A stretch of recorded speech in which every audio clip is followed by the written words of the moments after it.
Hello and welcome to Boston.com Cocktail Club. I'm Jackson Cannon, and later I'll be joined by Jared Sadoian, excellent bartender and general manager of Craigie on Main in Cambridge. Tonight we'll be making cocktails with tequila, catching up about the state of the Boston bar and restaurant scene, and of course sharing with you tips the pros use to make great cocktails every time. I'm going to go through everything you need for tonight's session. But if you clicked through at registration to Gordon's Fine Wine and Spirits and ordered the Boston.com tequila cocktail kit, well, you have almost everything you need. The profits from those boxes go to Off Their Plate, just a great charity whose dual function is to buy food and meals from restaurants that need the business and deliver them to frontline workers and other people in need. It's just a great charity, and we're really happy to be partners with them. So the equipment that you're going to need tonight, of course, you'll need a shaker. This is one of my favorites. It's a Craft House shaker by Charles Joly. It's a little tin on tin. You may have a Boston shaking set with a mixing glass and a metal tin. That'll work great. If you don't have a shaker, a little hack that we do sometimes, you can use Tupperware, or I have a lot of these kind of deli soup containers lying around. So it's a real tight seal. You can pop all your ingredients in there and give it a shake. Always kind of doing a pinch. We sort of do stuff like that at the tailgate and etc. You'll need something to measure your ingredients with. These are the jiggers we use in the bar room so that we can build lots of rounds and make drinks for you really kind of quick and efficiently, because with the largest measure of 2 ounces, the smallest of a half, and lots of things in between, we can kind of fly with those. But if you're at home and don't have jiggers, pretty much every house I've ever been in has a teaspoon set, right? So tablespoon and teaspoons. This tablespoon is half an ounce. That's all you got to remember. So half an ounce, you got 2 ounces, 4 tablespoons. Ingredient calls for 1.5 ounces. That's easy. It's tablespoon and 3 tablespoons. 3/4 of an ounce, tablespoon and a half, etc. Right? So this is a really accurate tool and really great for making drinks, especially making 1 or 2 at a time. It's just not fast enough for the bar room, so we don't use it there. You need something to make some juice. Tonight I pressed my lime juice ahead of time with this hand juicer. You can use a reamer or one of those little bowls for juicing, or worst case, you can just cut up some fruit and juice it by hand. A strainer comes in handy. It's a Hawthorne strainer that goes with that tin set, tea strainer, which can kind of stand in and do some other useful things from time to time. I always have a cutting board and a knife. We'll need those tonight.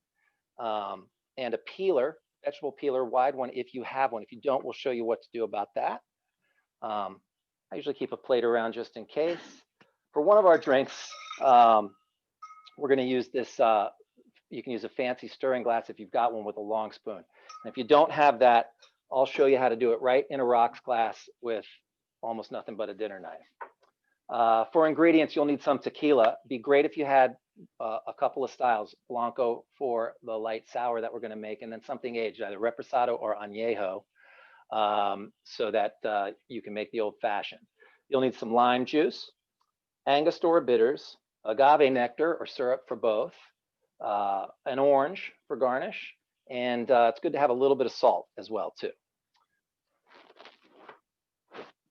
That's pretty much it, but the one ingredient we almost always forget to mention, ice. I think it was Harrison Ford in Mosquito Coast said, ice equals civilization. And nothing could be truer. Got a few questions this week about how we make ice at home. I just use these simple molds that are very close to a 1x1 cube. The home freezer is good and cold. They get really, really well frozen. So they can sit out in a bucket behind you during a session of making cocktails. All right, so I first met Jared a long time ago when he applied as a barback at Eastern Standard. He's a gentleman very comfortable now behind the bar or in restaurant operations, currently the general manager of Craigie on Main. He is an respected agave spirits specialist, a terrific guy and a friend.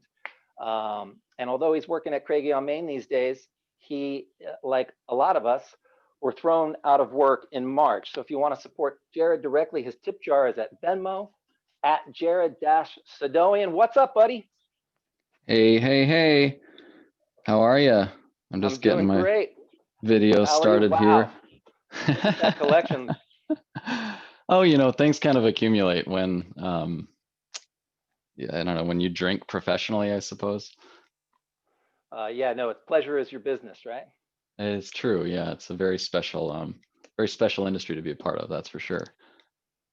Seriously, how are you doing? How are things going at the restaurant? What can we do for you out there? I mean, all things considered, we're in remarkably decent shape, I think is really what we can ask for at this point in time. Had a fun holiday season with the Hanukkah, Christmas, and New Year's. Lots of great food that we were able to serve. Our restaurant is open for takeout and delivery only at this point. And so we were doing a lot of really inventive things with to-go food, which was a lot of fun. Now, as we head into January, it's obviously a whole new set of rules. And so we're just taking things a week at a time. Right, hey, can people support you by stopping by to get a couple cocktails to go? Yeah, we've got cocktails to go. We have the Craigie on Main burger, which is I think one piece of the restaurant that had taken on sort of a life of its own, is available as well. So there's lots of ways you can that you can stop by and support a local business. So. Well, great. Thinking of you. It's good to be able to get together with you. And I'm Yeah. getting kind of thirsty. I don't know if you are. Should we make our first Yeah, drink and then keep I think catching up so. over it? Yeah, let's do All it. right, let's do the Tommy's Margarita, right? So this drink, let's talk about making it first, then we can talk about all about it if we want. In my shaker, I'm going to measure out a couple ounces of tequila. I really like to use Blanco in this cocktail, the kind of bright, fresh characteristics. Well, you know, Jared can tell you I'm kind of a Blanco guy. I think the bursts of flavor and zippy acidity, and I find them every bit as complex as their age counterparts, but You and me both. especially in a cocktail like this, right? And then we're going to use an ounce of lime juice. I squeezed this just about a half hour ago, so it's kind of in that sweet spot where it's gotten out of the fruit for a little bit, and can go right into my cocktail. Now I'm using a concentrated agave nectar. Some of you who have your kits have an agave syrup. That is been thinned a bit to make it a little more useful and less kind of sticky on all of your gear, right? So you may end up wanting to use a little bit more than the half ounce I'm going to put in to my cocktail, because you know, mine's kind of the consistency of honey. So I'd Yeah, I think start off there, but yeah. what you thinking, Jared? Yeah, I was gonna say, I mean, I think they do that just to make it mix. It just mixes real easy in that mixture there, instead of having to really stir it up. I got a lot of questions in advance, Jared, about like salt on the margarita. And, you know, one of the things I sort of found at home that's a little bit different than in the bar is like we're always kind of coming up with a way to do it that sort of offers the salt but doesn't force it on you. So we've, you know, over the years learned to, you know, rim like half the glass so you can choose and stuff. But, you know, at home, you kind of know whether you like it or not. And actually in this drink, I like it just as an ingredient instead of on the glass. So I'm going to put a little bit of sea salt, just a pinch, right into my cocktail. All righty. Gonna ice it up. We're gonna shake it. What fancy shaker have you got there, my friend? Oh, this is a sort of heavyweight Japanese 3-piece cobbler shaker set.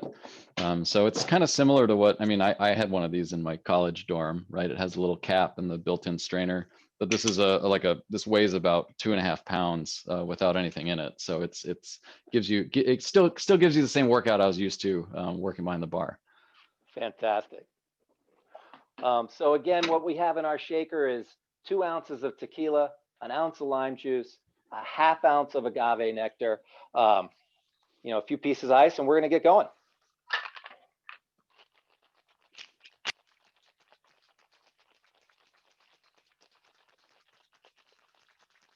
Woo!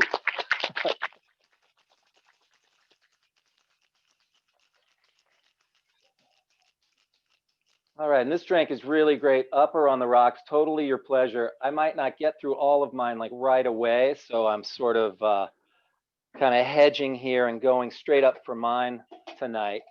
I'm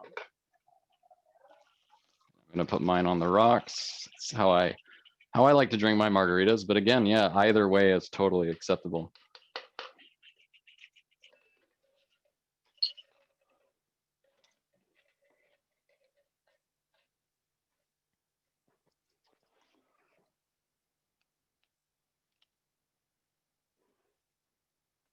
Cheers, my friend. What do we think? Oh, hey, cheers. Great to see you. Pass it through.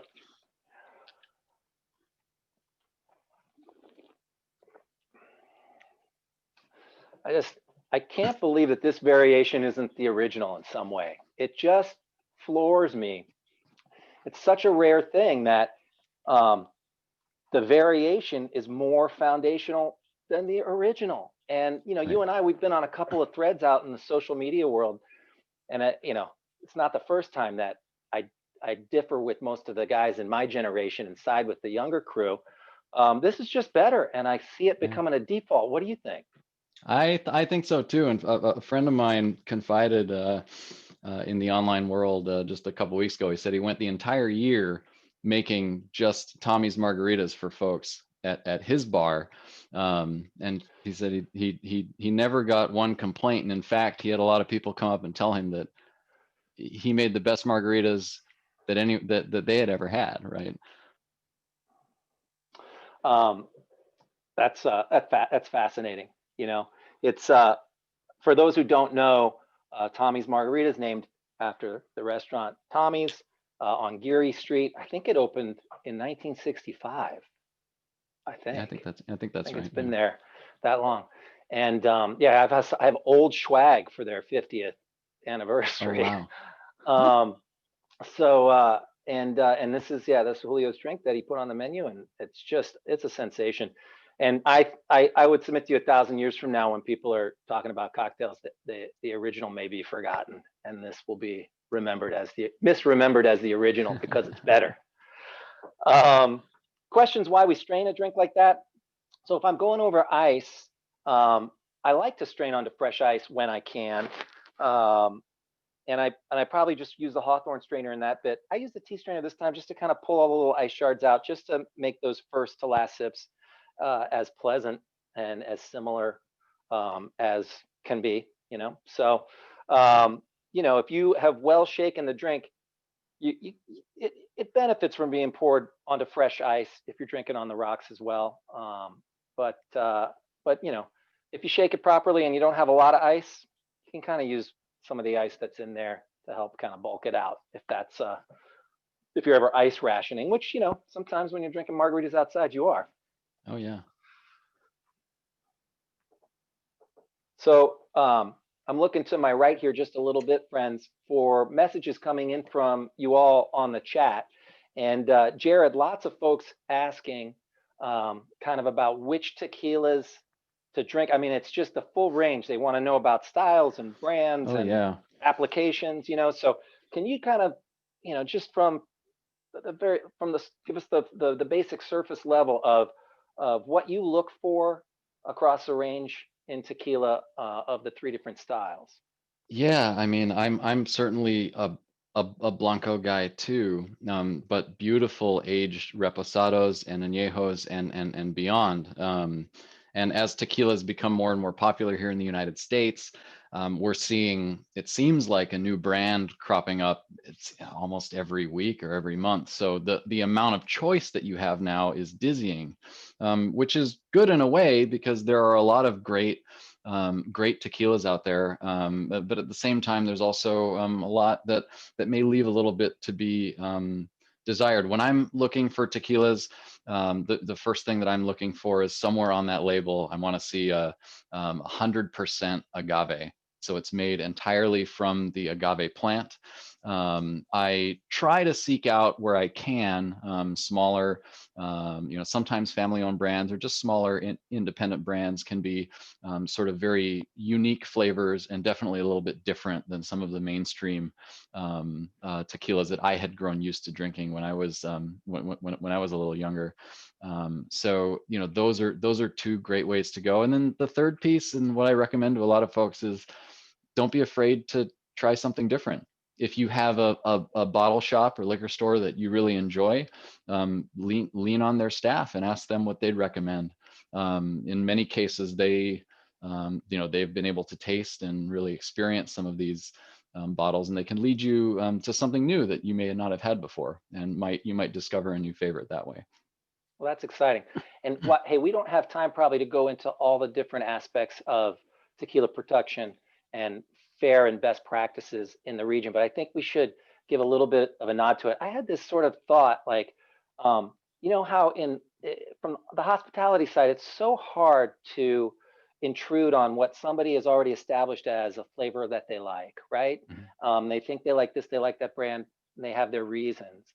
And it's difficult to move them into different styles of tequila, but I think everybody's really interested in, and some of the questions really validate that they want to choose products that are being, where the businesses are being run right and the people are being well taken care of.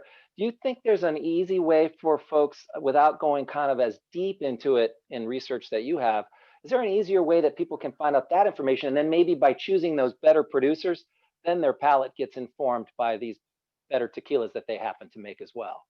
Yeah, I mean, it's tough. There's a lot of there's a dizzying amount of marketing and a lot of glitz and glamour that goes into some of these brands and bottles, and so it becomes hard to discern whether the price you're paying is for the liquid that's in that bottle or for the billboard and the actor and the whatever, right? So you know, for me, it involves a lot of research, and for me, I've been lucky enough to travel to that region and see a lot of this stuff firsthand, which is great.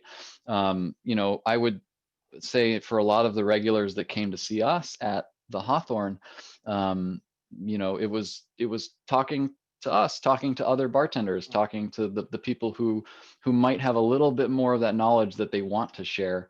And you know, you can discover quite a bit that way. Tequila for me is something that I love a lot because it is in many cases so deeply connected to a particular place and particular people, and so you know there's definitely sort of deep stories that you can you know pull out of a lot of these brands for sure. Got a couple of quick questions from you for the chat, from the chat. Yeah. One, if I was going to join one social media group for learning about tequila, what would it be?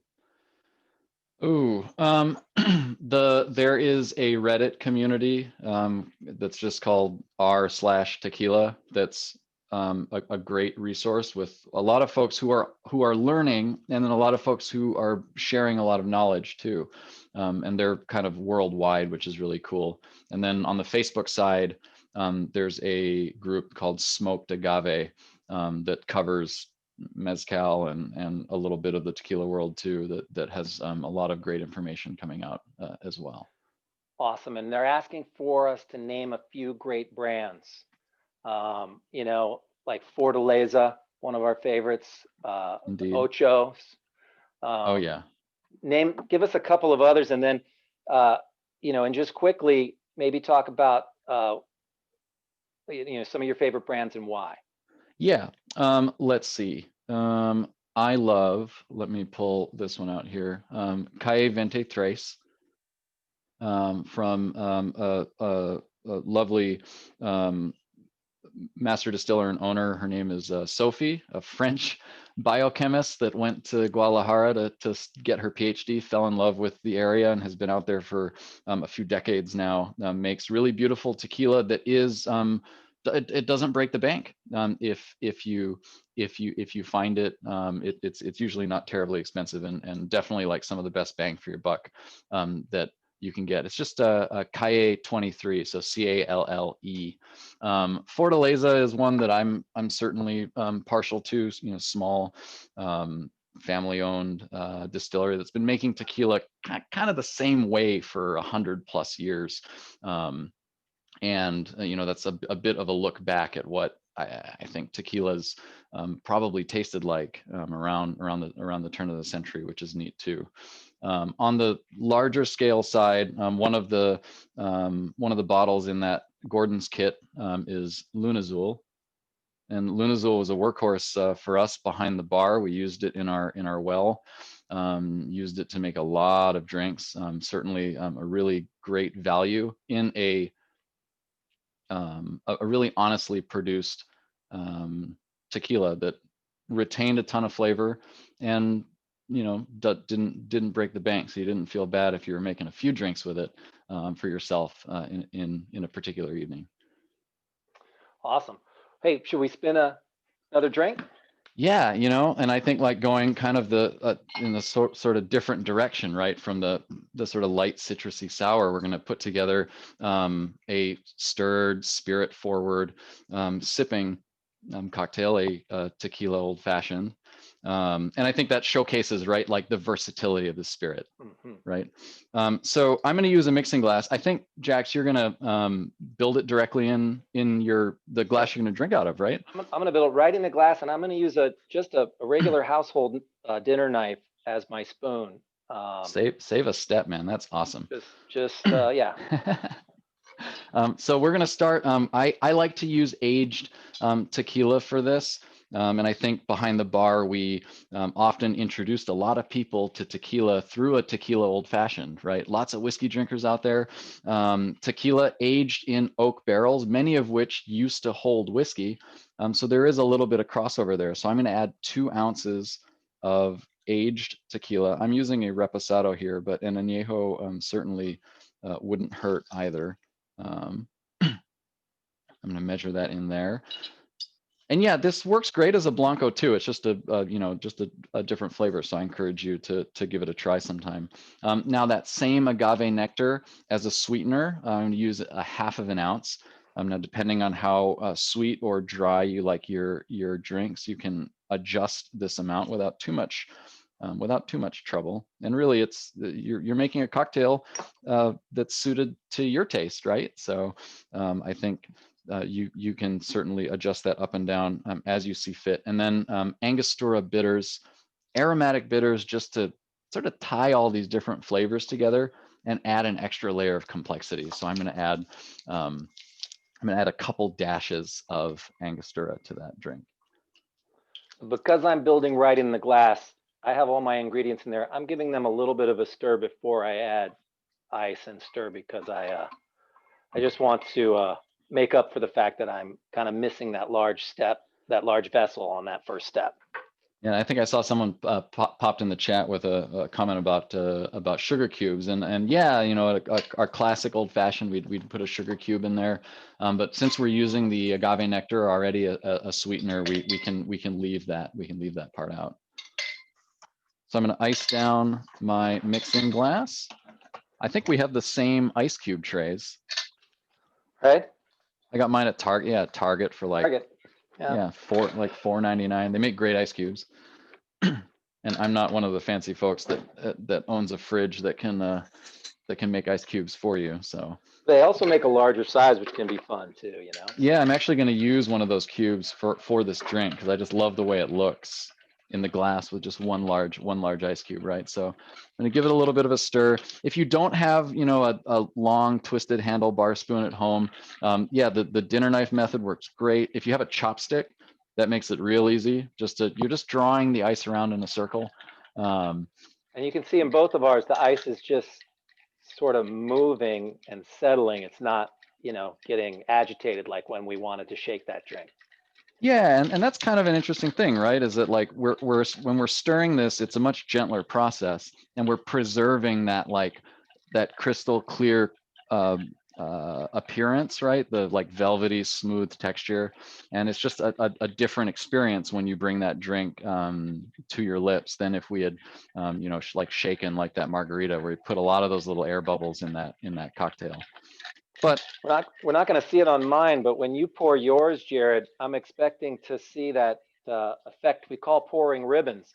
yeah, we love when the drink has come together just right with the right amount of water and is chilled down and all the ingredients are incorporated. When it comes out of the mixing glass into the serving glass, it sort of spins together like a ribbon. And another agave enthusiast friend of ours, Joaquin Simo, loved that effect so very much, he named his bar in New York after that effect. So a great bar indeed. So I have my glass here, and I'm going to put one of those large ice cubes in there. I don't know about you, but I have a small little like mini fridge near my bottles, and so I like to actually put my glassware in the fridge while I'm making the drink, just to get it a little cold. I have that luxury. So I'm going to get that strainer out, and I'm going to strain this over that ice cube. Oh yeah, nice little. There it is. Very nice clear stream of. Yeah. a delicious liquid for sure. I'm gonna put that in there. So, you know, this is great, and you can pick it up, you can smell it, and I feel like it could use a little bit of an extra sort of lift, right, with a little citrus oil. And we're going to garnish this drink with a bit of orange peel. So I think if you got the kit, the little orange came with it. But I like to go to the grocery store and find kind of like the pithiest, most knurled orange out there. And you can see on the skin of this orange lots of these little pores where that oil that we really want is locked in there. So I'm going to take my peeler and I'm just going to put it right on top of the skin and peel that orange. Get a nice wide swath of orange there. And you can see beautiful skin, pith on the inside. I'm going to trim it up. You can certainly do this if you have a cutting board and a knife nearby. I'm just going to kind of cut the edges and sort of square this off a bit. It doesn't add anything to the flavor of the drink, but it does make it look a certain way. And I think I don't know if you agree with me, Jax, but when you're drinking cocktails, it's not just the flavor, right? Right. There's sort of all of this other sensory stuff around it that's just so cool. So Absolutely. I'm going to hold it between my thumb and my middle fingers, and with the peel facing the drink a couple inches away, I'm just going to snap it in half, and you'll see like oil spray out of that peel and land directly on top. Yeah, it's amazing. So right? uplifting, you know? Yeah. And I'm going to be a little bit of a jerk, and I'm just going to like wipe that wet peel on the outside of the rim of the glass. And then we have our tequila old fashioned here for you. Cheers. Cheers. And yeah, so like that smells like sweet orange right on top. What a delight. Delicious. Oh man. People were asking about substituting mezcal for tequila, and I was just thinking about how well they actually play in a drink like this, like adding in a little mezcal. Yeah, right. Complements and makes it more complex, you know.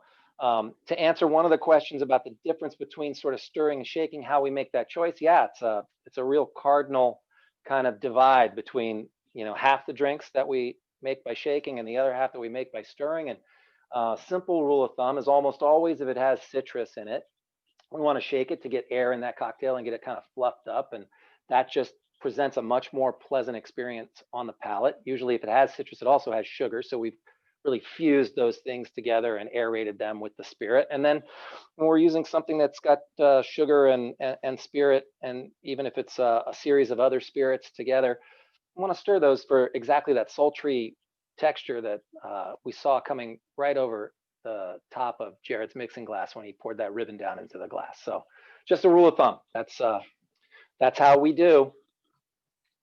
Cheers. This is delicious. It's just really, really tasty.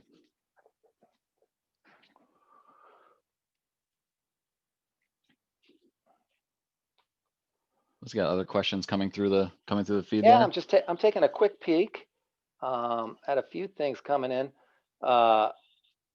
It's not a question, but hey, you guys don't know how much I miss you.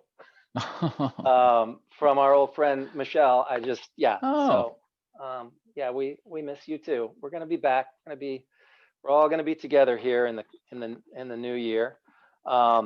Questions about subbing simple syrup for agave nectar? Yeah, they're filling the same role without the same flavor. You know, I might flip that on its head and say, you know, take a look at some of your recipes that have simple syrup, and you know, why not try and throw a little agave in there? Again, if you have nectar, like maybe a little less than the recipe calls for, if you have agave syrup, just swap it out. In the fall, I find myself mixing a lot of drinks with just a touch of maple syrup instead of sugar syrup, which has been, it just adds a little twist, and that works pretty well with aged tequilas also. Hey, whiskey drinkers talk a lot about round ice, and you know that I went through a little period of fetishizing round ice myself. Where do you see it in enjoying like a fine tequila, cognac, rum, or whiskey? They certainly look beautiful. From a mathematical point of view, I suppose you have a much more favorable surface area to volume ratio. And so you have slower melt and you can enjoy that spirit over perhaps a longer period of time. But if it's that good of a spirit, you're probably going to finish it pretty quick though, right? I, I don't know about you, but that's kind of where my head's at. I have a little bit of PTSD myself from making so many of those ice balls at the Hawthorne using Right. that really amazing contraption, but it certainly took some time. Yeah. Well, uh, that's close to the amount of time that we have. Jared, I just want to say thank you so much Thank you. for joining me and making some cocktails and grabbing some drinks. And thanks to all of you for being here. Please join us again every Thursday at 7 p.m. Next week's guest is Ted Kilpatrick of Chickadee. He'll join for a couple of pops of Calvados. And if that great spirit's not one that you have at home, make sure you follow the link from our sign-up page to Gordon's Wine and Spirits to pick up the Calvados cocktail kit from Boston.com. You'll be supporting Off Their Plate and getting everything you need for next week's Boston.com Cocktail Club. Cheers.